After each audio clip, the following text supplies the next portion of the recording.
Ang workbook na ito ay malaki ang maitutulong sa paggawa ng inyong electrical analysis, designs at reports. Pinapadali at pinapabilis nito ang iyong pag-compute ng short circuit at voltage drop calculation ng walang kahirap-hirap. Mga 1 o 2 minuto lamang ang kailangan at magagawa mo na ang napakahirap na electrical analysis, mangyari ay subaybayan lamang po ang video na ito. Buksan na po natin ang workbook. Makikita nyo dito na meron itong 4 na sheets. Ang unang sheet ay ang short circuit analysis per unit method. Dito ay pinapakita ang aktual na calculation ng buong short circuit analysis. Napakainam ito upang gawing report o maging parte ng iyong electrical design kasi nakadetalye lahat ang buong proseso. Ang pangalawang sheet naman ay naglalaman rin ng short circuit analysis subalit iba naman ang method na ginamit dito. Ito ay tinatawag na short circuit analysis point-to-point method. Kaya nitong magkalkula ng pangmaramihang output kaya mapapansin nyo na naka-table ito kasi intended ito sa pangmaramihan. Ano naman ang pangatlong sheet? Ang pangatlong sheet ay naglalaman ng voltage drop analysis. At kagaya ng unang sheet pinapakita rin dito ang step-by-step process ng voltage drop calculation na mainam na gawing report o parte ng electrical plan. Kaya nitong magkalkula ng voltage drop mula transformer hanggang main panel at mula naman sa main panel hanggang sa sub-panel. Punta naman tayo sa pang-apat na sheet. Kagaya ng inakala, ito rin ay voltage drop analysis ngunit sa pangmaramihan na output.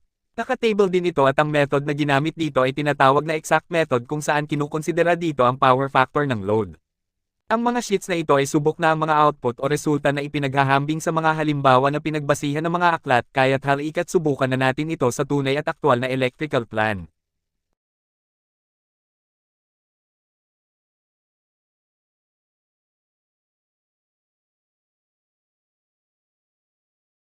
Ito ang electrical plan ng library building. Tamang-tama ito upang gawing subject upang gawa ng electrical analysis. Meron itong 4 na panel. Puntahan natin ang single line diagram.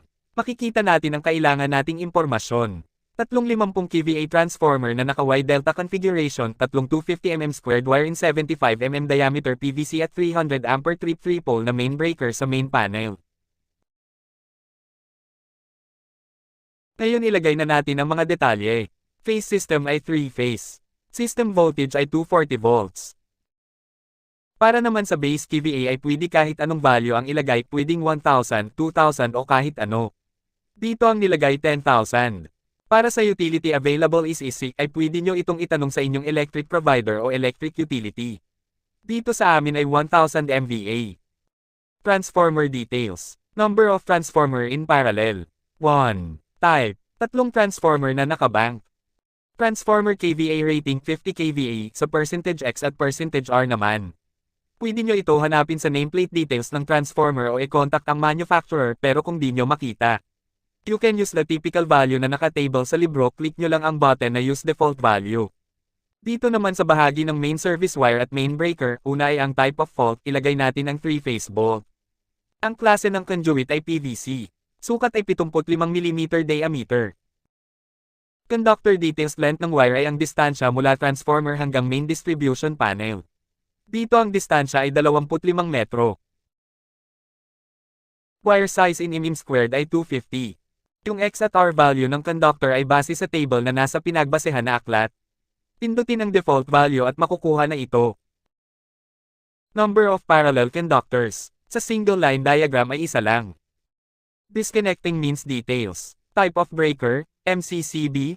Number of poles, 3 poles.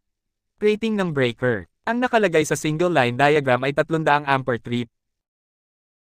Yung X at R value ng disconnecting means ay base sa table na binigay sa pinagbasihan na aklat. Pindutin lamang ang default value at makukuha na ito. Total motor loads. Ang mga motors ay umaabag din sa fault current pag may fault. Makikita natin ito sa schedule of loads. Dito ay 2 panel ang nagsusupply ng motor loads PP1 at PP2 kung saan sinusuplayan nila ang mga air conditioning unit. I-add lamang ang kanilang total currents.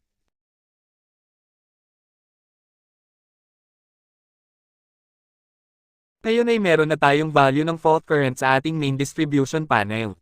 Maaari na nating madesisyonan ang kike rating ng ating main breaker. Ang value ng fault current ay 14,665. Pwede nating lagyan ng A10 kike sa ating report o plano sa main breaker. Edit muna natin ang title, date, at signature as nag-output at pwede na nating i-print.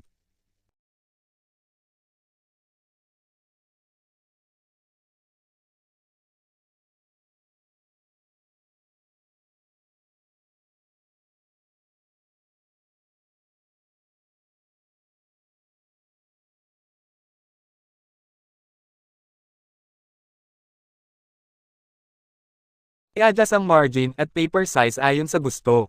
At pwede nang i-print. Kung gusto namang lagyan ng template kagaya ng mga electrical plan ay pwede rin. I-save muna ang file as PDF format at i-import ito sa inyong AutoCAD. At dun pwede nyo na ilagay sa template at masali sa electrical plan. Ngayon naman ay ating ipagpatuloy ang pag-determine ng fault current hanggang sa sub-panel. Dito piliin muna natin ang panel PP1 na nagsusupply ng mga air conditioning units.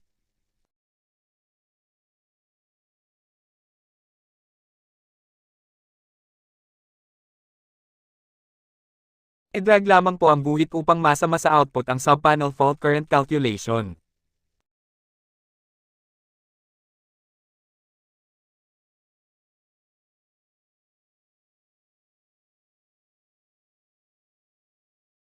Ngayon ilagay ang details ng sub-panel. Type of fault. Since 3-phase pa rin ay 3-phase bolt ang ilagay. Conduit ay PVC. Size in mm ay 50 mm diameter. Punta tayo sa conductor details. Length of wire ay ang distansya mula main distribution panel hanggang sub-panel PP1.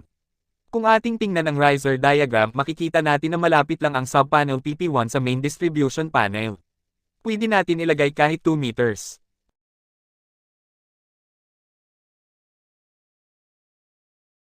Wire size ay 80 mm squared. Para sa X at R value, pindutin lamang po ang Use Default Value button. Number of parallel conductors, 1.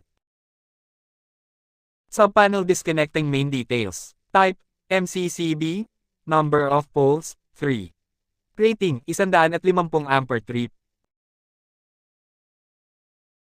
Sa value ng X at R, pindutin lang ang Use Default Value.